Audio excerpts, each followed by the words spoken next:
Welcome back to another episode of Crazy Stupid Podcast. Esther's dancing. We need music. We need like a little theme song music. Like, you know how Still Processing has kind of their comes song? in? How does it go again? Dun, dun, dun, dun, dun, dun, dun, dun. Okay. It didn't sound like it at all at first. But Before the beat drops. No, I get it. You coming at me, man? I know what I'm doing. Did it sound like it? Okay. That's your ears, not my lips. I guess we could do that. Key. That. Oh, here you go with that Oakwood ear. Is that what you're doing right now? we can't make Adventist jokes because what if we have a following that's not Adventist? Well, then that's evangelism. Then they won't understand. We get stipends because we brought in people through recruitment. Stipends? Yeah. From Oakwood. Oh.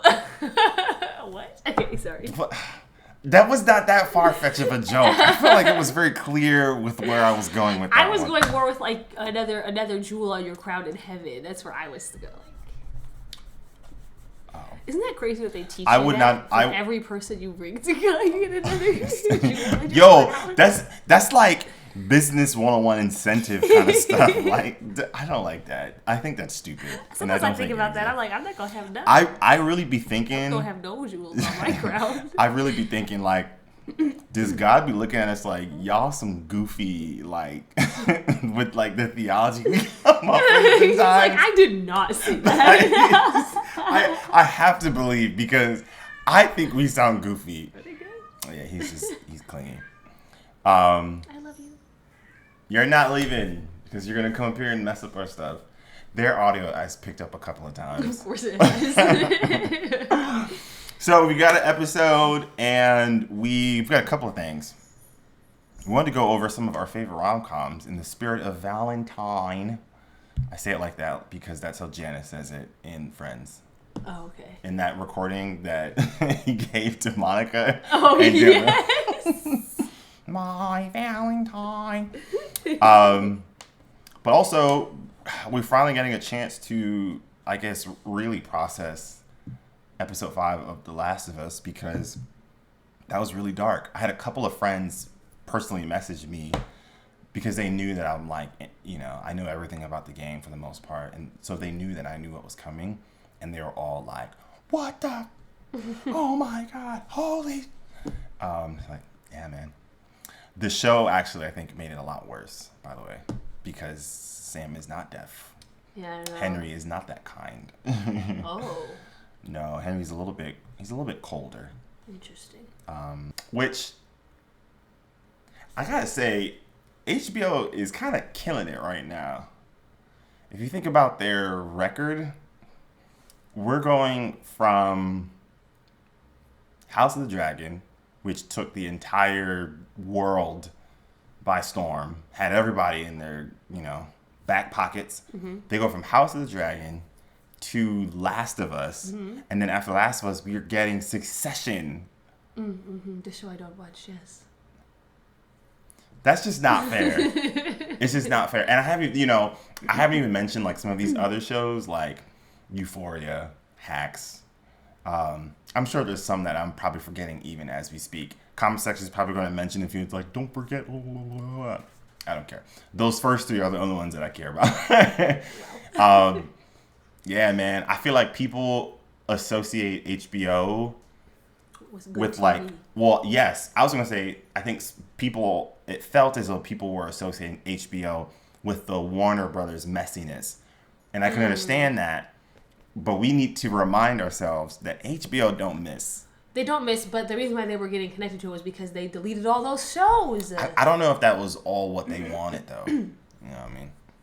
Okay. But, I mean, Disney Plus lost some subscribers. Granted, like, they're kind of in a down season. There's not that much. I mean, Mando's coming back in, like, a couple of weeks.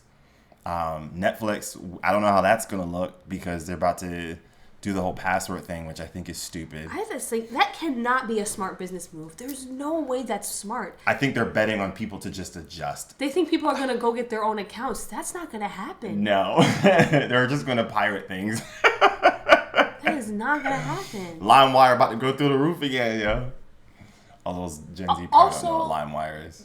Or they just won't have, like, honestly, they'll do a free trial when Stranger Things comes back. Right. That's literally what I said that we would do. Yeah. Because there's like maybe a couple of shows that are like must-sees for people. You have like, okay, they have like their dating shows, like Love is Blind. Like I do need to watch Love is Blind After the Altar before we lose our account. And then like Stranger Things. I mean, what else really? Honestly, what else? They had Orange is the New Black when they had it, but now they don't.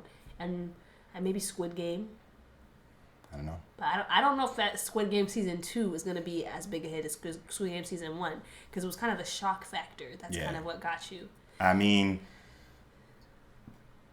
I think what's kind of carrying Disney Plus, surprisingly, is Star Wars. Like Mando, Andor, the world that they're building out in their respective universes, that's probably the more interesting things that's on there. Granted, there's Loki, but like outside of Loki, I don't know if you would call the other ones like must-see. So there's definitely WandaVision. The thing is with the other ones is that they're not gonna continue. So now that you've seen them. Yeah, they're standalones. They're not series that will go on. I don't know if they don't feel as significant as some of the other shows that like. I mean, I don't know. Like, people love Succession. Mm-hmm. You know what I mean? And like HBO's like, we're not gonna budge. We're not gonna go down to that like 8-episode model. We're not gonna do the 6-episode model, which I don't understand why Marvel does that. Well, they're gonna stop now. Yeah, but like Obi-Wan had 6 episodes, which I thought was stupid. Oh yeah, that wasn't enough time. Daredevil, I think, will be I think we're getting like 17 episodes. Yeah, I think they said 18. Okay. So yeah. I do think like when that, and I think fingers crossed they did say they're slowing down. They managed to like get the tone right and everything. If they do it right, it could be really, really good. I think Marvel has earned the right to not be like 100% consistent, which is fine because they went on an incredible run. Mm-hmm. We kind of saw that with Phase 4. Like sometimes you'll have like Shang-Chi, and then it'll drop down to like Thor: Love and Thunder. Then it'll go back up, Spider-Man, and then you drop down Doctor Strange's, and then Wakanda Forever, and then like it is, you know what I mean? It's just kind of fluctuated. HBO is not fluctuating. No. So it's like they're reminding us like, I need to remember who we are. You know what I mean? Yeah, because everyone knows, everything else at Warner Bros. Is a mess, so they gotta have one good thing going. Are you optimistic about James Gunn? I have honestly no feelings. I have no emotional attachment to the DC cinematic universe. I'm just like, I'm here for the ride. Whenever they do stuff, I'm like, okay, here we go. Yeah. Let's just see how it goes. I'm going to watch it and we'll just have a good time. I'm not one of those people that's like when they dropped Henry Cavill, I was like, that doesn't seem smart, but I wasn't angry. I was just like, I don't get why you guys would do that one, but okay. Whatever. I was pretty upset. And The Rock just needs to stay away from everything. He's not. Well, unless James Gunn is like, no more. I hope so. I really do. He's not playing characters. He is the character. Yes, The Rock plays The Rock. Which is fine. Like he brings an energy that's cool, but like sometimes I need to feel like I'm watching something new. No, yeah, The Rock is just The Rock in all of his movies. Anyways. Transition time. Yeah. We can spend a few minutes. Did you want to? Were there things with Last of Us that you wanted to touch on? We'll do that first. Yeah, we just kind of get that out of the way. I don't know if I have that much I want to say. Okay. I want to reword my thoughts. About Apocalypse Karen? About Kathleen. I'm not going to call her Apocalypse Karen. I'll do it. You know who I am to you? You're when Key and Peele were interpreting Obama. That's what I'm going to do from now on. Well, she's trying to tell you niggas. This is what I will say. Yeah. Me and Kathleen are on opposing sides because of my emotional attachment to Henry and Sam. They made those characters too lovable. Okay? Yeah. So anybody who's against Henry and Sam, I am against them. That being said, she might have had some points that were valid. I still stand by my opinion that a real revolutionary leader would recognize that people who were coerced into collaborating with an oppressive government are victims of that same oppressive system and do not need to be eradicated or murdered. I don't think that is necessary or even really smart if you're trying to build up something new and better. It's like not the best message to send of like, if you do something against us, we shoot you. Well, isn't that just kind of that's where I guess that's where the complexity in her character comes from is, she was a revolutionary that freed and liberated these people from Fedra, but her own inner conflict is what prevents her from being a great leader. Yes. Because her personal vendetta is stopping her from seeing like the big picture, something that she didn't have an issue doing prior to her brother's death, because her right-hand man is trying to tell him like, you trying to catch Henry, but we've got like literally and figuratively a bigger problem here that we need to solve, and she can't look past that, which, if you know what happens throughout The Last of Us, what she represents, you could argue, mirrors things that we will see down the line, right? This thing of like, what is the bigger goal here that's going to help everyone as opposed to what I want? But the thing is, that criticism that we're making of her is the same criticism that she makes of Henry.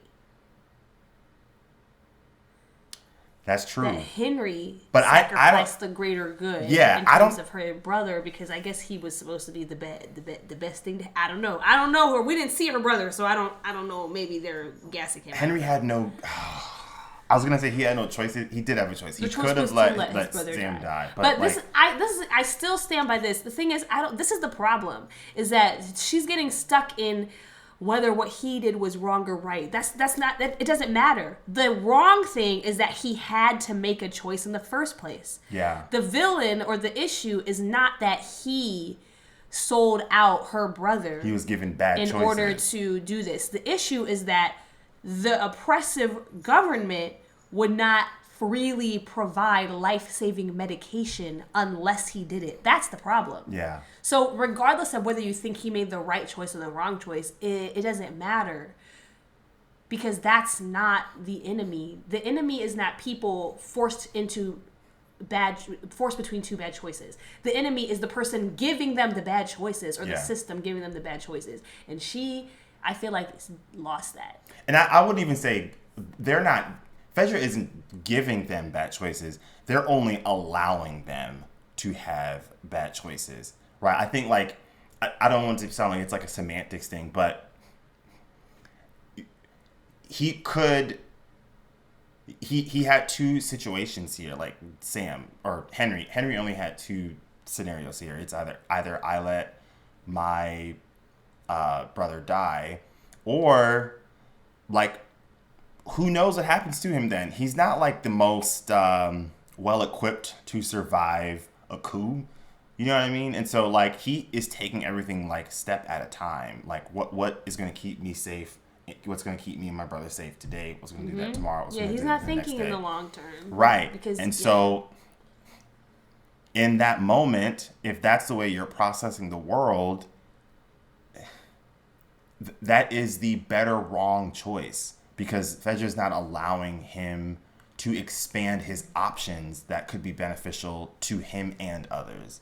Like that, if you wanted to find an additional criticism to Fedra, like it sounds like any government that we've seen throughout the course of our history. Like even in current day, we've sort of seen that. A lot of people, particularly, people of color, people of lower class, they are not always allowed more options. Mm-hmm. And they make bad choices because they only have bad choices to make. And they're having to weigh which bad choice would be the less impactful on me negatively, you know, and that's all that Henry could do. Yeah. I also think this is the issue that a lot of, like that tweet that we were just talking about with all those villains that people feel like were just written by spineless libs or whatever. Okay. The issue with a lot of those characters is that they don't think of building, allyship is not the right word. What is it? Coalition? Yes. They don't think in coalition building. In coalition building, you can read the most radical revolutionary thinkers. They're going to talk about building coalitions. Fred Hampton, Angela Davis. They all discuss that, about the importance of reaching to other people and working in alignment with them, not trying to overpower and win over other people. And that is like Killmonger. That was the problem with Killmonger. He wanted to, on his own, take over this nation, weaponize vibranium, and free the world, right? And whatever that looked like to him. But violent overthrow is not the only option and not the best option for everyone. And I'm not talking about being nice to the oppressors. I don't care about them. There are other people beside the people you are thinking about who are victims of these harmful systems. Coalition building. Yeah. It's the same thing with Kathleen. These people who you are viewing as an enemy, in the aftermath of what you have accomplished in overthrowing, coalition building, they can be a part of what you're trying to create. But you are so focused on your own personal anger and what you want to see happening, and on probably your idea of winning and beating other people, that you're not thinking about coalition. And that's one of the most revolutionary tools that we have. And all of the people in the past, not all of the people, but many of the people in our history who understood that were murdered because they understood that. Dr. King, the minute he started thinking about the Vietnam War, thinking about poverty, thinking about forms of revolution that were a little bit bigger, that weren't just confined by racial lines, was assassinated. Yeah. Fred Hampton was the same way. He reached across. He was meeting with according to the movie, I don't know much about Fred Hampton. I'm assuming that the movie was accurate, but according to the movie, he was going to Republican poor rural white areas and being the things you're dealing with, same stuff we're dealing with. Coalition building. Assassinated. Because those ideas are scary. That's what's scary. And they purposefully put systems in place to prevent people from building coalitions because they know how powerful they are. And all of these people, this is why when people start talking about oh, they were right, they had the right ideas, but they're not as revolutionary as they think they are because they're being limited. Their thinking is limited by some sort of personal bias or vendetta that they are not able to get over and put aside for the greater good. And the irony is they think other people are not willing to put aside enough. They think they're I'm doing everything. I'm giving up everything. I'm going to the biggest extreme, and that's what makes me so good at it. But actually, you're not. There's another step beyond what you're doing, and you're not willing to take it. That's all I have to say. Okay. But I also think you end up hurting how productive your own movement could be. Think about the fact that because of her own personal vendetta, she was willing to kill a doctor. Think about how ridiculous in the world that you're living in, that instead of trying to reach across aisle to this individual who did something that you didn't like for the greater good because you were both victims, you would rather lose something as valuable as a doctor in a post-apocalyptic world. That's ridiculous. She was going to be willing to kill Ellie, the only person that we know of who could potentially create a cure or vaccine. I know, but the problem is she wasn't even willing to consider forgiveness. And because of that, who knows what the ramifications could have been if Joel didn't come out and the car doesn't drop down and all hell doesn't break loose. You know what I mean? Like, so it's just the trickle effects of what happens when you consistently look aside the idea of coalition buildings. You won't always know the ramifications of that. Yeah. I think that's also part of the problem with her as well. Mm-hmm. You know? Also, the irony of, like, her, like, saying the kid needs to die, and then she gets killed by a child clicker. I'm so... like, I didn't think about that. The irony is just too much there. I'm sorry. Too much. But, yeah. Episode was still very sad. I don't like the fact that Henry, his first violent act was that he had to off his brother. Yeah, that's... which is pretty dark. Yeah.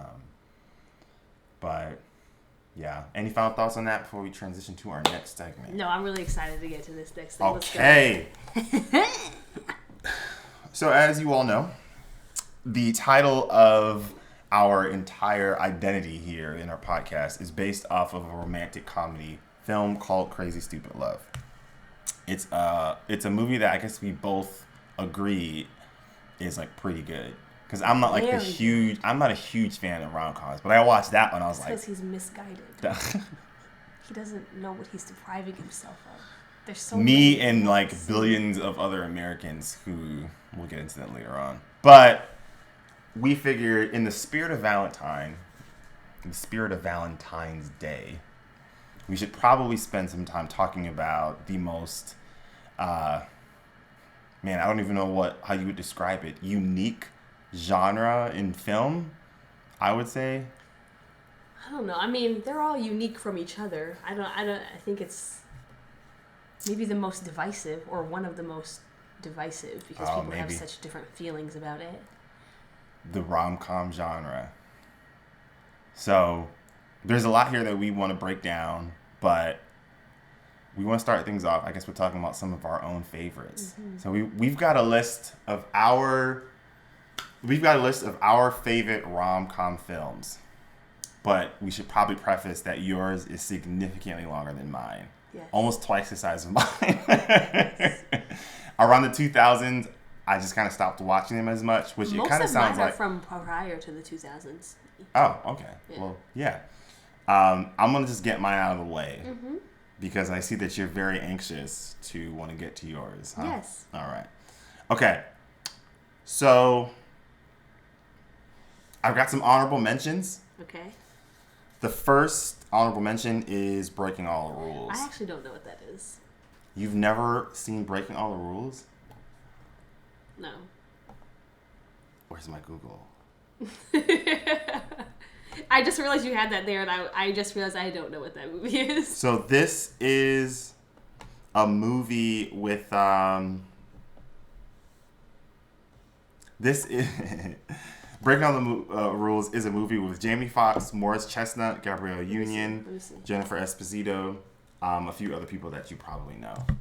But Jamie Foxx ends up getting with Gabrielle Union, but I think at one point Morris Chestnut was kind of feeling her.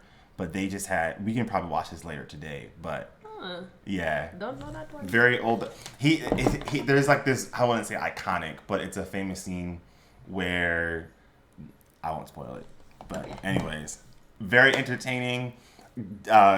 Jamie Foxx and Gabrielle Union, they actually have pretty good chemistry with each other. So I put that as one of my honorable mentions. Obviously, the second one is How Stella Got Her Groove Back. I mean, what else can you say about that one? You know what I mean? All right. At number 5, I put Daddy's Little Girls. That honestly is like the only Tyler Perry movie that I'm like, I respect. That is not a rom-com. There's humor in it. Okay. Oh, so now we're judging? Oh my god. I don't understand the rules. It's like here. a very dramatic movie. But how can you tell the difference? Like, how are we supposed to know? As if there's like more. See, then now I don't know. Because like, Love and Basketball, I put. That's not a rom-com either. Oh god. It's okay. Continue. All right. So, in my, I guess, favorite ones, I'm not gonna say it now because you have to say it. If it's not Daddy's Little, if it's not a rom-com, then like mentioning it won't make sense. Just keep going. Just keep going with All right. So I have Brown Sugar. Mm-hmm. I don't know if you've seen that one. No, I have. There's a huge gap. There's a huge gap in my like black movie knowledge. Just a massive gap. There's so many that I haven't seen. I apologize to all of our viewers. After Brown Sugar, I'm putting Crazy Stupid Love at number 2.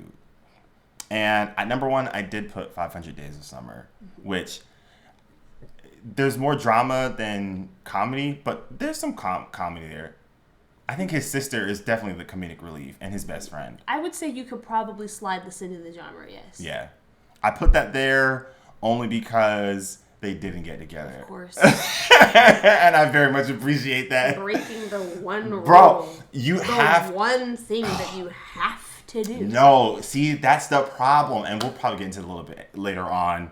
I like the movie. I really do like that movie. It's a great movie because the message... It is objectively a good movie, but it is not on my list of favorite rom-coms. The impact that I think that has on the conversation of dating is why it's at number 1.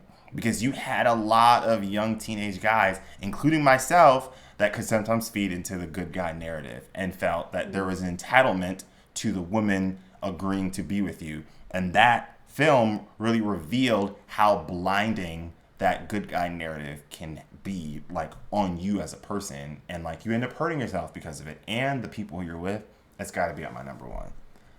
Okay. For sure. All right. Handing it off to you. I didn't rank them, I have to say. That's fine. Okay, so I'll just start talking about them. All right, so as I said, there's a huge gap in my, I don't know how. I guess my parents just didn't watch a lot of these, like, black movies in, like, the 90s and early 2000s.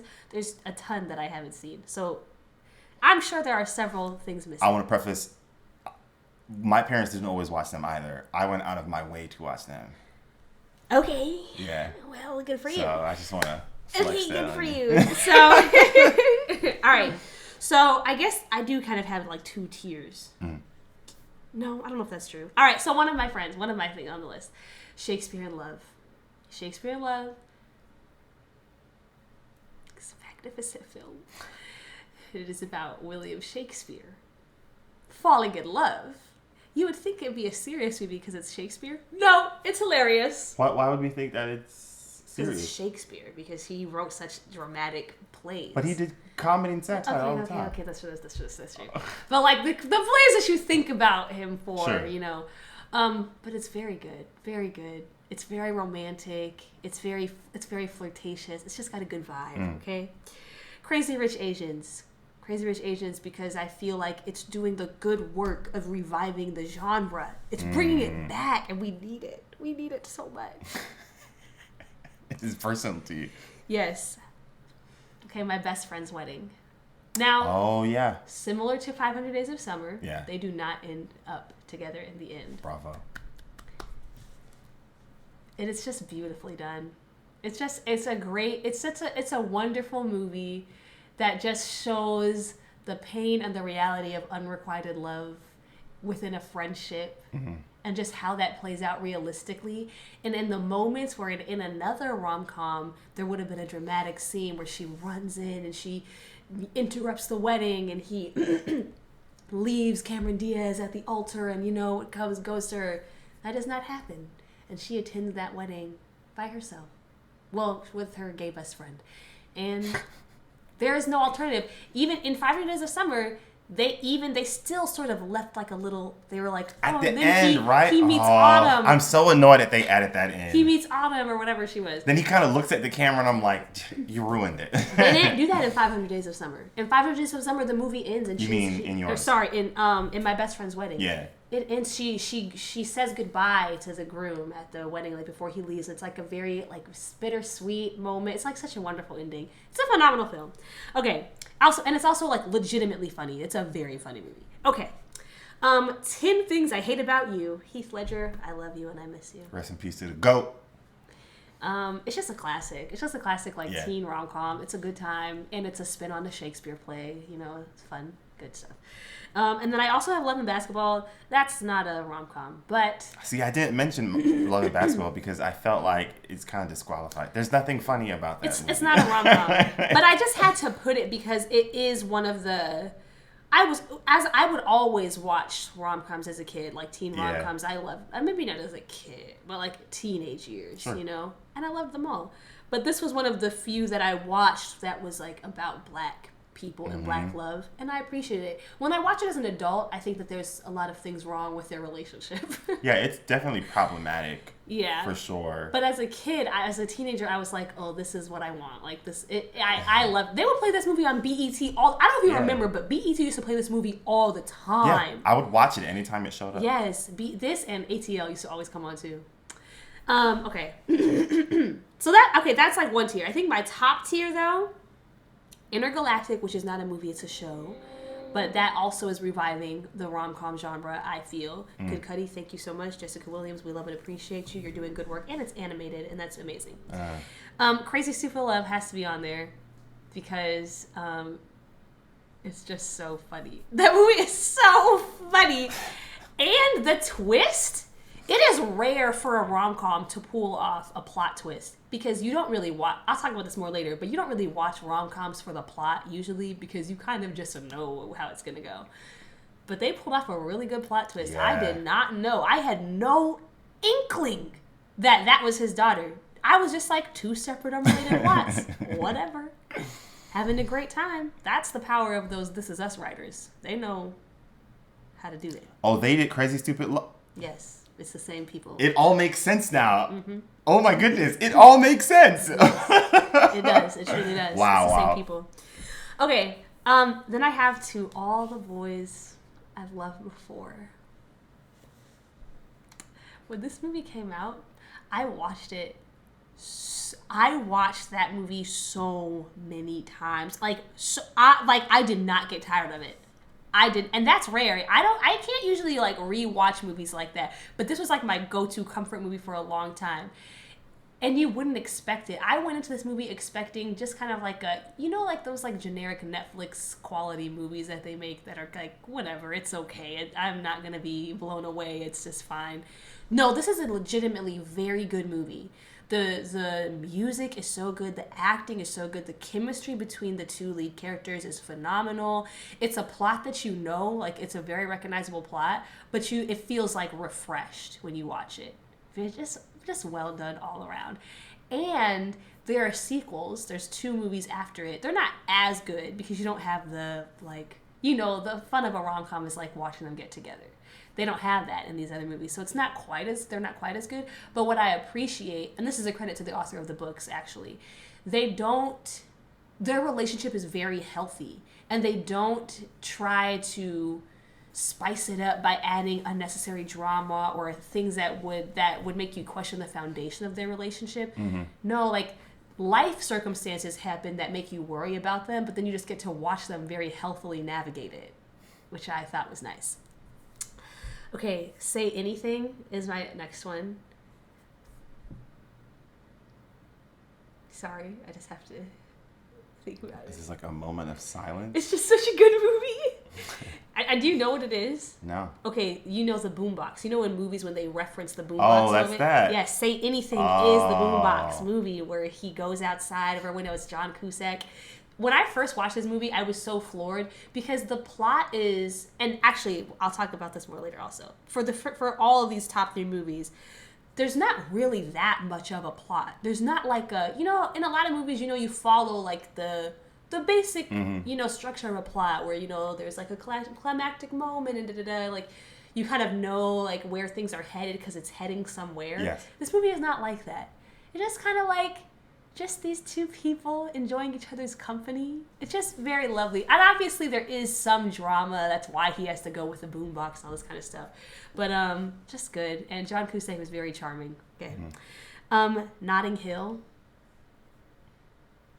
I'm so sorry. These movies mean so much to me. Notting Hill is...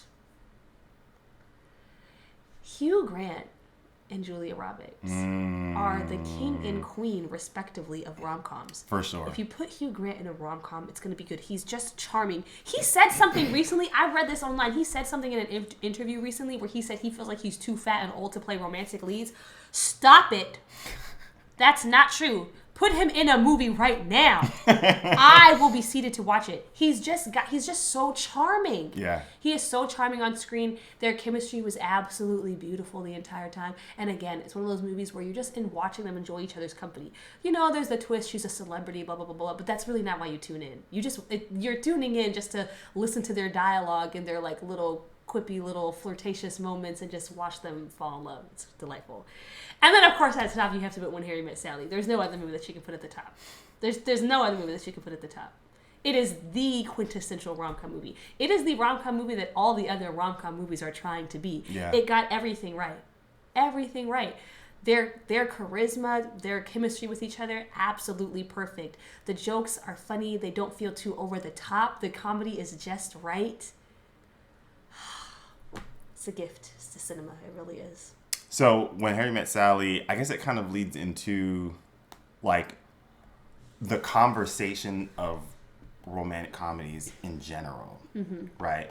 Because we're kind of in an era where they're sort of trying to make a comeback, but they kind of went downhill in like mid-2000s where they just were not doing too good. They weren't doing too good, like, you know, obviously like box office commercially. And it didn't seem like the interest was there from industries, fans, and then eventually actors sort of transition out of it because like they have to find something that they can sort of give them like an outcome. So like I looked up a couple of numbers which I thought was kind of crazy. So obviously we can look to the 1990s as like the kickoff of the golden era of romantic comedies. And you could say Harry Met Sally, although it came in 1989, it starts everything off, right? Because that comes in and people look at that and say, oh, this is a refreshing genre in the way that they're telling the story. And it makes like, and for their time, it makes a lot of money.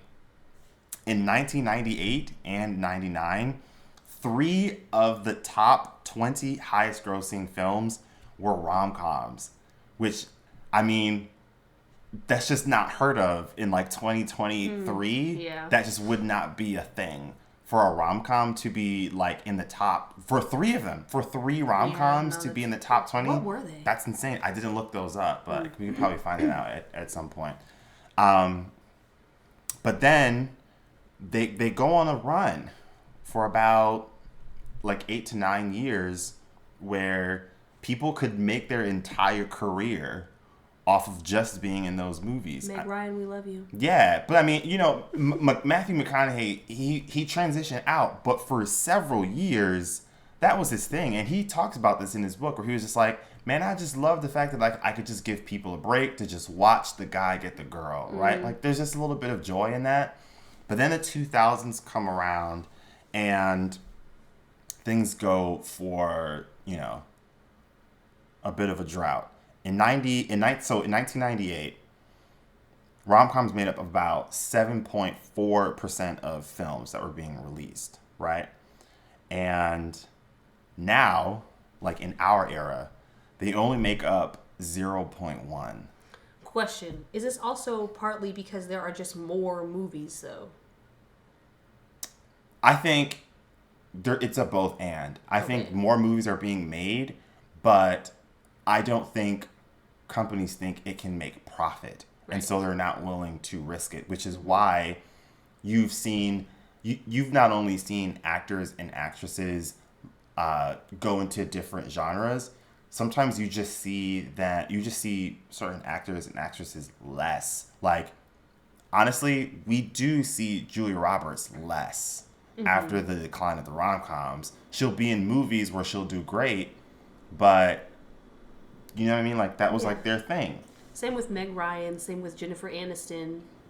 Right. Yeah. I mean, Jennifer Aniston transitioned a little bit to maybe like the family The morning comedy. show. I forgot she's in the morning show. Yeah, but she was in a couple of other movies where like she's in a couple like Adam Sandler. She did a couple. Those were rom-coms. Oh, you're right. Yeah. I mean, man, that's tough. But I guess the morning show is probably like the best example of someone trying to make that transition. There are a number of things. In his book, McConaughey says that he turned down $14.5 million. He didn't specify which rom-com it was, but the fact that he was just like, nah, I'm good. He turned down that money.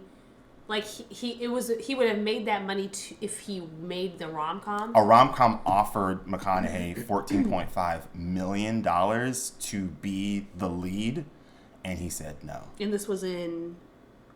He didn't specify the date, but I'm assuming it's around the time period when it's declining and he's transitioning over into more serious roles. And you could argue that was probably like the nail in the coffin, because if like one of the staple people is saying, I'm going to turn down over $14 million, who's left? Like one article that I read sort of looked around and said, it wasn't just that the industry was dying, they couldn't find adequate replacements to the people who were transitioning out. As in, the industry couldn't find someone who is as charming as Hugh and McConaughey, right? They couldn't find someone that everyone loved like Julia Roberts. And so if you can't find an equivalent to the person that you're trying to replace, your movies are not going to be well received. And I think that also played a role as to like why they just weren't making as many, which just makes it kind of tough. So, what are your initial thoughts? My initial thought is that it's sad. Tell me more. We deserve good love stories on screen. Listen, people who know me know I love Marvel, and I've always been a huge action movie person since I was a kid. That was always me and my dad's thing. When it was time to pick movies, for like movie night, Saturday night, my family, me and my dad were always going to push for an action movie. And my mom and my older sister usually would try to make like some sort of drama happen, and Aura would pick some movie with talking animals. It's really annoying. So I love action movies, I do. But I feel like there is so much value in a good love story.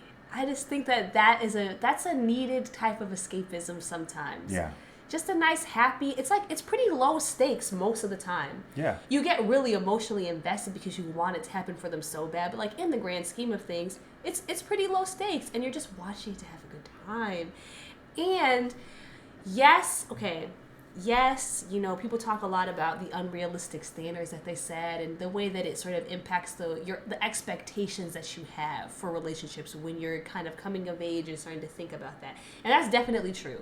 There's definitely like ideas that I had in my head about what relationships looked like that when I was finally in relationships, I was like, ooh. But with that being said, I do think that having an ideal is sometimes, it's like good. I don't think it's bad necessarily if you have like a healthy balance. I don't think it's necessarily bad to have this sort of ideal image of like, what do these relationships look like if they're presented in a way that is healthy? Yeah. Which they're not always, but they can be. In some of these movies they are. I would argue in When Harry Met Sally, that's a very healthy relationship. The way that it forms and builds up. Because they have such a good friendship. But like I think that there's value in having that exist. And exist in different forms for different people. Actually, you know what movie I should have said also for my rom-coms was Love, Simon. That's a beautiful that one movie. Was really good. But like there is value, I think, in having love stories and different types of love stories portraying different types of relationships on screen. Well, that's what I think is a more important conversation, which is I think we were turning a page in what people were wanting to see on the screen. we were getting, black rom-coms all throughout the 90s and the 2000s. Like, there's a couple that, like, I would watch all the time, right? Like, Brown Sugar, I'm watching that all the time. I mean, we said Love and Basketball. I don't know if we would say that it's a rom-com, but for black people, like, we're watching those movies. This Boomerang with Eddie Murphy. Yeah. Like, you're not... But those movies were not at the forefront of pop culture. It was dominated. It was dominated very much so with, like, a white guy, a white woman, and, like, that's their story. That was all movies across all genres. Yeah. But I think the resurgence you're seeing is the variety of stories that you're sort of new seeing. types of love stories. Yeah. Like Crazy Rich Asians.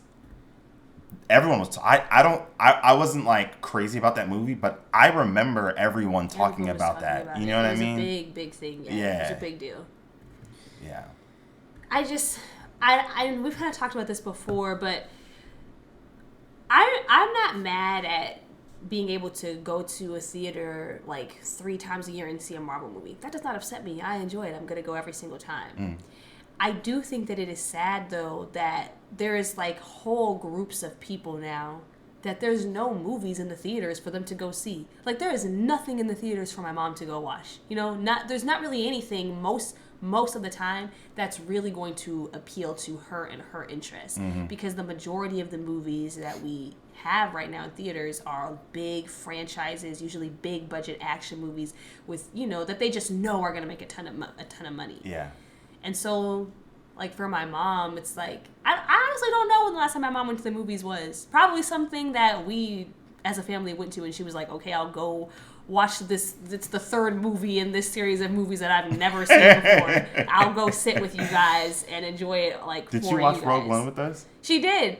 My mom's not watching. She doesn't watch Star Wars. No. She'll enjoy a movie for being a movie, Yeah. and she'll enjoy it because we enjoy it. But, like, things that are, like, she really wants to go see, I think probably Little Woman was probably the last one, and that was the first one in a while, I would say, for her. This is what I was gonna say. I think part of it is it almost, I could be wrong, but it feels as though the rom-com movie industry changed the age bracket for who they were trying to reach. Like, Crazy Rich Asians doesn't feel like it's made for people that are in their 30s or 40s. It feels like it's made, like, pretty clearly for, like late teenagers, early 20s, all throughout, maybe to the 30s. Maybe. I mean, my mom, I think a good rom-com will appeal across, Gotcha. because it's about the love story. And a love story is a universal, anybody can really buy into that. Yeah. Because I could be, when I first watched When Harry Met Sally, I was like maybe 20 years old. Got it. Actually in the movie they probably are. They're in the movie. Well, see, that's in the movie they say. started off in like graduating college, so they're not that old. But I don't know if the age of the characters.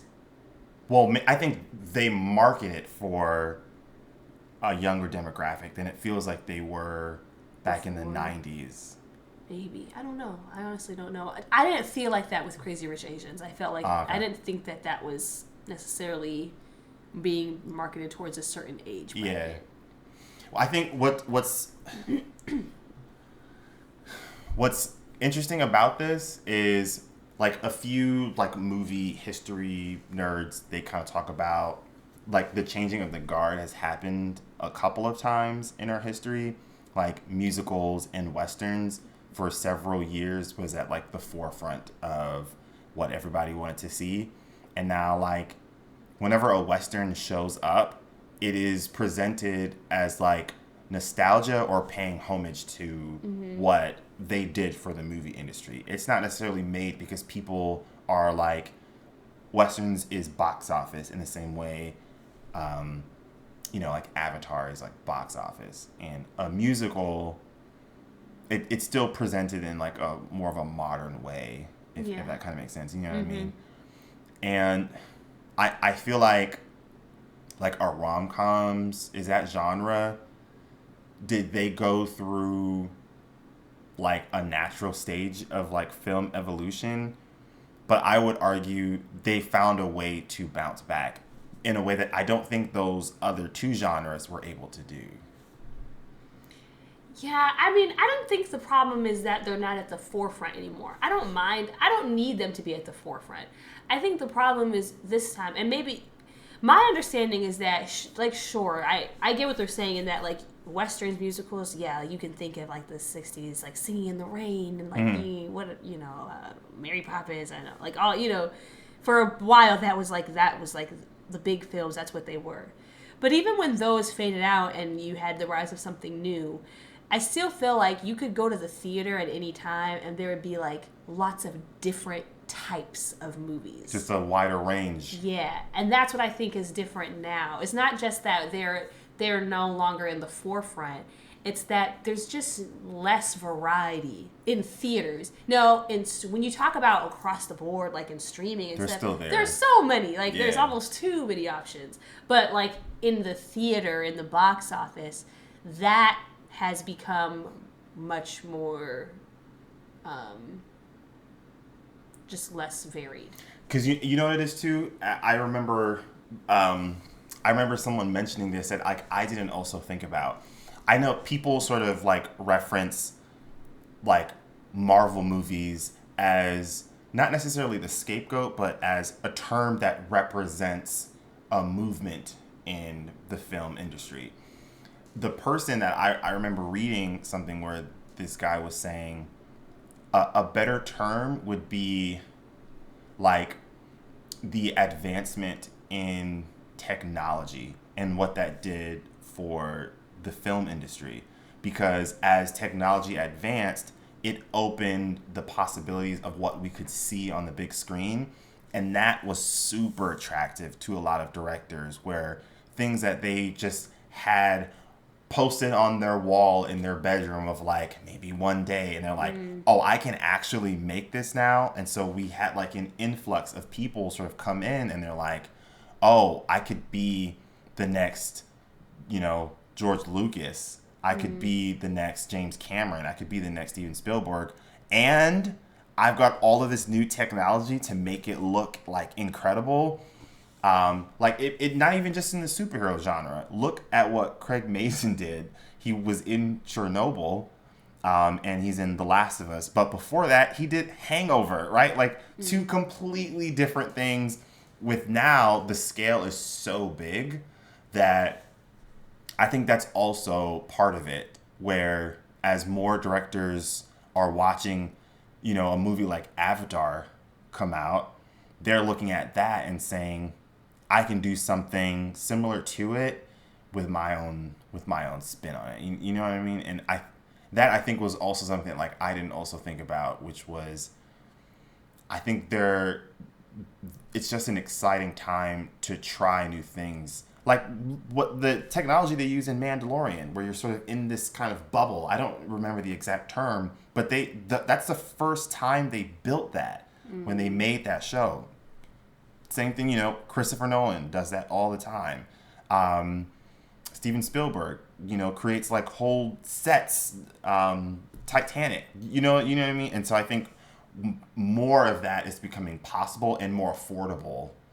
And so it just feels like directors find that more attractive now. Not the only reason, just one reason. No, I agree. I definitely think it could be part of it.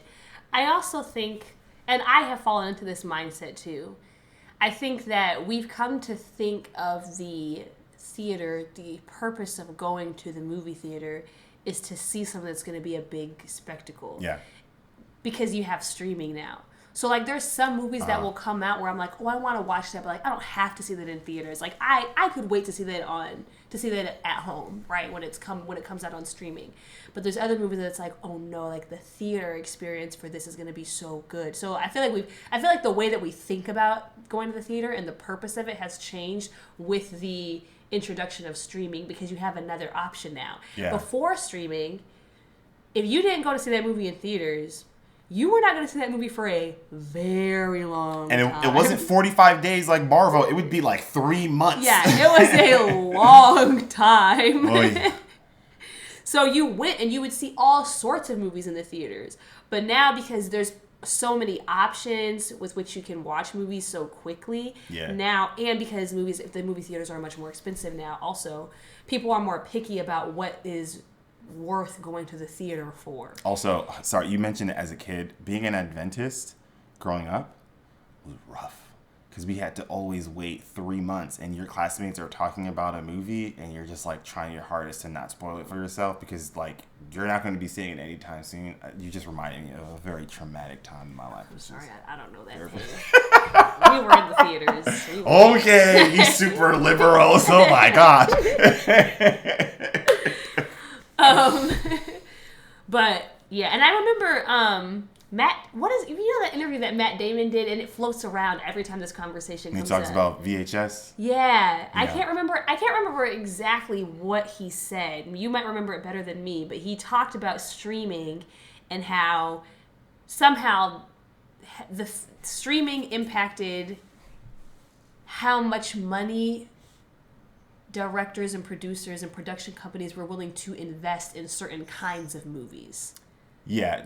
So do you want me to? Yes. So one example you could look to is what Matt Damon said, which was streaming sort of disrupted a whole economy within the film industry because a streaming service is a disruptor for the VHS and DVD release. Oh, and they would make money. You could make a lot of money. Right. So even if people didn't go see it in the theaters, they would get a ton of money from the DVDs. And so it felt like a second like a second wave. Yeah, you know what I mean? It was like a second weekend opening for some of these films. And a lot of them would get super popular, not because of the theater experience, but because like everyone started buying like VHSs. Like I remember there were like a few movies. It'd be Saturday night. We'd go to like Blockbuster, and they're out. They're out. They don't have. You know what I mean? I remember that pain. The simple fact that they're out, it's in high demand, right? And so they're able to make their money back in the theater and sometimes make a profit because of that. Netflix comes in and destroys that entire economy. And so now, if you don't make money in the theaters, you don't make money. Exactly. Got it. And some movies, because of what I was just saying, of what people like to see in theaters versus not, are simply not going to make money in the theaters. Right. Okay. Right. It's sad. It makes me really sad sometimes. Yeah. Because I don't know. I don't think that the seeing films on the big screen should be relegated to only certain types of films. I think there are other types of stories that should be and can be experienced in that way. That would be delightful. Because it's not just about going to the movie theaters, and I know you get this because this is a big thing for you. It's not just about seeing it on the big screen. It's also about seeing it with other people. Yeah, I hate an empty theater. It's a whole experience. Yes. Of experiencing these emotions with other people going through the same thing with you. And now, like, that doesn't happen for so many movies. And also, it just means that there's just certain demographics of people that just don't get that experience as much now. Yeah. And I think it's just kind of sad. It just feels like a loss to me. Like it's an art that they just can't partake in anymore. Yeah, because there's nothing there that really appeals to them. And I just don't know I don't think that's very fair. And it also feels like we don't value those stories as much anymore. And I think part of it is because when people try to make rom-coms now, a lot of times they're just not as good as they used to be. There's some art to it that I think has been sort of lost. Okay, we got to talk about this. Yes. So, in your mind, what happens in the 2000s? Because it wasn't just that people were just like, man, I'm tired of it. It almost felt like the quality took a dip, right? Did you all notice that? Like, because you guys were like huge rom-com fans. We were just like, it's just not hitting the same. Like, yeah, I mean, I don't know if I would say I noticed it at the time because I wasn't watching When Harry Met Sally in the early 2000s. Yeah. You know, like I watched that later. So I mean, like a lot of Matthew McConaughey's rom-coms are like they're not like fantastic rom-coms. You know, like How to Lose a Guy in 10 Days and like Careful. Oh, he did one? Oh, The Wedding Planner. I mean, these are movies that I love. I enjoy them. I rewatch them often. They're very fun. But they don't necessarily have the same charm that like Notting Hill had, or like When Harry Met Sally had, or Jerry Maguire. Jerry Maguire. Yo, I should have put that on my list. You know, Cuban Gooding Jr. won an Oscar. He won an Oscar for being in a rom-com. Yeah. That's not happening in 2023. This is what I think. I don't know what caused this shift, but this is what the shift is. The best rom-coms, like I said earlier, are not about the plot. You're not watching for what happens. You're watching for the characters. It's about the characters and their chemistry with each other and their conversations and the things that they say and how they make you feel and the emotions that it evokes. You're not really watching for the story. And like the best rom-coms get that. If you really try to explain when Harry Met Sally, there's not really like a plot that you're like, this happens and then that causes this to happen, or like there's, okay, so like for example, you can summarize How to Lose a Guy in 10 Days. A journalist sets out to write an article about how to lose a guy in 10 days, but at the same time, this guy that she's with is trying to prove that he can, I can't remember what he's trying to prove, but like there's like a very clear like plot line that is like, this is what this movie is about. With When Harry Met Sally, with Notting Hill, what was I can't remember what the other one was that I said. Oh, Say Anything. That's not what it is. It's not about the plot at all. It's about the charm of these two people and how it makes you feel when you watch them, when you watch their dynamic, when you listen to the things that they say and the conversations that they have.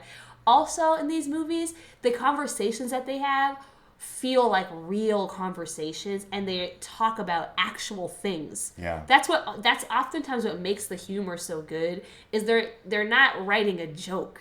They're writing a conversation that people are having, and you're laughing at the conversation. You're not like laughing at this one-liner that they threw in. Like the famous orgasm scene with in When Harry Met Sally, when she fakes the orgasm in the restaurant. I mean, that's like classic. Like everybody knows that scene, okay? But that conversation is what makes that scene so good, because the conversation is like, he doesn't think that women can fake orgasms, and he thinks, and she's like, oh no, we definitely can. And then she's like, I'll prove it to you right now. Like, that's a conversation. That's like a real thing that people talk about. Like that's like a real thing. And that's what makes these movies so good, is like the vibe. It's the vibe between the two people. That's what really draws you in most of the time. And a lot of the rom-coms that came out later on, they sort of lost that magic a little bit over time. And the really good ones that have come out recently bring that back. Like, I would say, To All the Boys I've Loved Before, it definitely has a plot. Of course, they're like pretending, I mean, this is the thing with the letters, and, she's pretending to be dating him so she doesn't have to deal with the boys that she just told that she was in love with in the letters, right? But the charm of the movie is not the plot. The charm of the movie is them two together. And Noah Centineo, and just how cute he is, and how caring he is, and how, the little jokes that he pokes at her, and like their dynamic. That's what makes you want to watch it again and again and again and again. Because you don't care about the plot. You don't care that you already know what happened. It just makes you feel good. And a lot of rom-coms now don't necessarily have that. But the best ones that do a really, really good job do. So we're hitting the hour mark on this recording. We probably had like another 15, 20 minutes on that one. I think it was only 3 minutes. My video from that was only 3 minutes. Oh, okay. Yeah. But they're making somewhat of a comeback. Not all of them are making it into the theater, which it could just be the norm that we're living in. Are you leaning more optimistic or pessimistic on the existence of the rom-com genre? I don't think that we're gonna get a return to like the golden era. I think that style of writing is kind of gone, and I think that's true across genres. I think there was just a different touch that they had when they wrote stories back then that I think just doesn't exist anymore. And it doesn't mean that everything now is necessarily worse, but it's just different, and sometimes that different doesn't work as well for rom-coms. So I don't know if we'll get that again, but I do think that TV is bringing back the rom-com. I think there's really good examples. You can say what you want about Mindy Kaling, but Mindy Kaling is keeping the rom-com idea alive. If you think about a lot of the things that she does, I don't know about this new Scooby-Doo things, I'm not watching that. But a lot of the things that she does, Velma? Yeah, I didn't watch that. But like Sex Lives of College Girls, The Mindy Project, those are basically like rom-com TV shows where like you're watching for the relationships that they form, right? Yeah.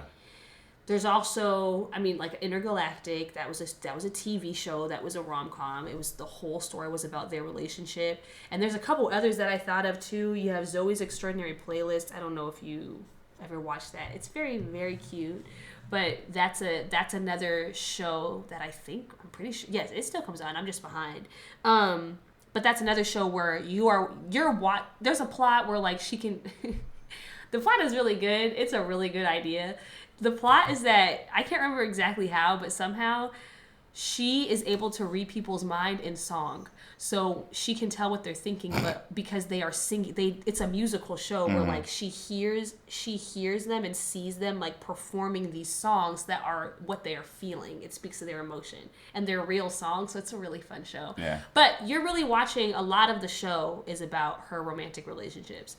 And then there was also Love Life, the HBO show that I'm pretty sure they canceled it when they canceled all of their little things. Did they really? I think so. I don't know. But that was really good. And then you have the Modern Love Stories on Amazon Prime that's based on the podcast. Oh, yes. So I feel like we're getting maybe a little bit of a resurgence in TV, which might be better because you can do a really good slow burn. Yeah. You're able to. It's just it's a fixed cost for the most part. The television show, the production, they purchase it from you, and that's it. And there isn't you have to worry about viewership and critics reviews, but that almost feels less intimidating as, will it make a profit? That's all based off of so many variables. What other movies are out there? What time of the year do you release it? All of those factors, as opposed to now, there are so many different rating systems. There's so many different data collectors where I didn't binge through that show in January, but I binged it in March. And so there are different metrics to show the success of a show now. You know what I mean? Yeah. So that could be the future. So I think that brings us to the end of this. Yes, I believe so. And it's still recording. That could have been bad for us. Well, thank you all so much for tuning in, and we'd love to hear what you all have to say. I'm also thinking we could have a genre, an ongoing series with a main title, and we use that to cover topics. You know what I mean? So this topic would be the subtopic for this episode is romantic comedies, but it's a subtopic for something bigger. What would be the something bigger? I don't know. I'm trying to think. Should we stop it? I guess so. Take care, everyone.